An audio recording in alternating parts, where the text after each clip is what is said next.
Hello guys, how are you doing? I'm joined today by my kitty crew, Pharaoh and Lucy, and they're being crazy, so I hope you don't mind. This video is about my 3 biggest fears as an adult child, which, spoiler alert, are 1, turning into my parents, 2, my parents and the rest of my family never being okay or being happy, and 3, myself never being okay, let alone happy. So turning into my parents, a lot of people here on this channel found me through my video going into contact with my narcissistic parent, and so therefore I assume a lot of you guys have narcissistic parents. So turning into my parents, I don't want to be an inconsiderate, unhelpful, uncaring individual. And what maybe you guys don't know, or maybe we don't have in common, maybe we do, is that my other parent has a substance abuse problem, and that has been prevalent in other siblings in my family as well as myself, and that's a big fear of mine as well. I don't want to be controlled by a substance and dependent on a substance. They're not getting along today. Lucy, maybe he's not feeling. We're going to the vet later for a checkup, and he's thrown up a lot today, like a lot. He usually throws up sometimes, but he threw up like 3 times. It's not good. Lucy, leave him alone.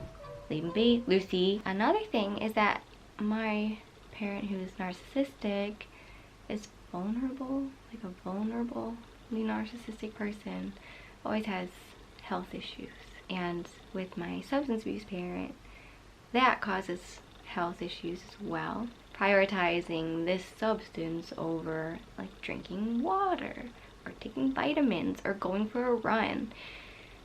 So just overarching for me, a big fear of mine is not being healthy. So I actually heard this at an adult child of an alcoholic meeting back in the day. They were like, yeah, my biggest fear is becoming my mom. And I speak up about these things like in a chipper manner, but she was crying about it, and it's like these fears are serious. They are.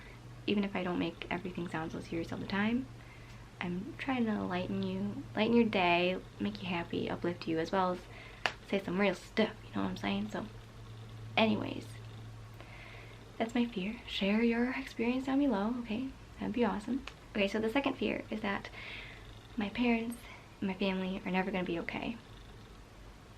And this is a fear that ruined me for a long time. Like,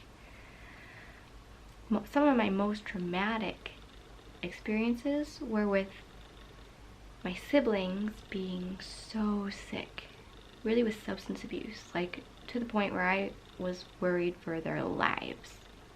Intensely. This is like really intense stuff. If you guys could see what I'm seeing in my mind, like this is my like almost most intense memory, and like I felt completely helpless at that point, and so I wanted to help, but at the same time I remember in this moment that I'm thinking in my head, like worrying about my siblings' life, Mom, we have to do something, please. And like I couldn't. I had to go to work. I couldn't do anything. Got goosebumps. Oh my gosh, this is turning into a really deep video. This is serious stuff. I feel so much fear involving if my family is okay, if they're going to ever be okay, and if they're ever going to be happy. And I think that's like the most root problem for children of alcoholics. The first step in ACA is accept that you're powerless over your family dysfunction. Walk away from the train wreck, you know. And then the second step in ACA is trust. Like, give it up to God. Give it up to the universe. I have tingles. Oh, tingles! So I made this other video. Actually, this is the 4th video that is filmed and not edited. I made this other video, I don't know if it's up now or if it will be soon, called 1222, and it is, whenever I see 1222, I affirm to myself. I see it as a sign from God, from the universe, that my family is taken care of and that they're okay. And I just tell myself this over and over and over. I affirm it, and then I look for proof that it's true. I'm like, they're okay because they have this in their life. Like, they're okay because of this, and it's not my responsibility. And like, they're gonna be okay. It's all okay. So, you know, this fear, it's real. So real. Tingles. I'm also maybe cold.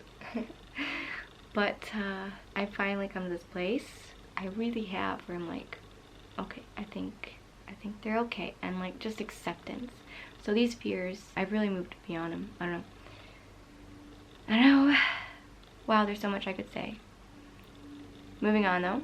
The third thing is fear that I'll never be okay and I'll never be happy. So this became a problem like midsummer this year of 2020. I shared it a couple videos back. I was so upset over my family and over life and so scared that I wasn't happy, and my partner said, "You can't keep living like this. You gotta move on. You gotta stop being so upset about it all the time. Something has to change." And I knew he was right, and like, I know I want to reach that point. It was just time to. And so I started focusing on the magic, trying to have fun, trying to relax, trying to like live a happy life, trying. No, actually living, you know, like, when are you gonna stop trying and actually live an okay and happy life? You know, and you have this fear that's never gonna happen, but the way to actually have it happen is by doing it. And I get sometimes it's impossible. Literally this time last year, like, and going into the end of last year, it was impossible. There was stuff I was dealing with. And like, people were like, walk away. And I'm like, no, I can't. I will walk away later. Right now, it's crucial. I'm here.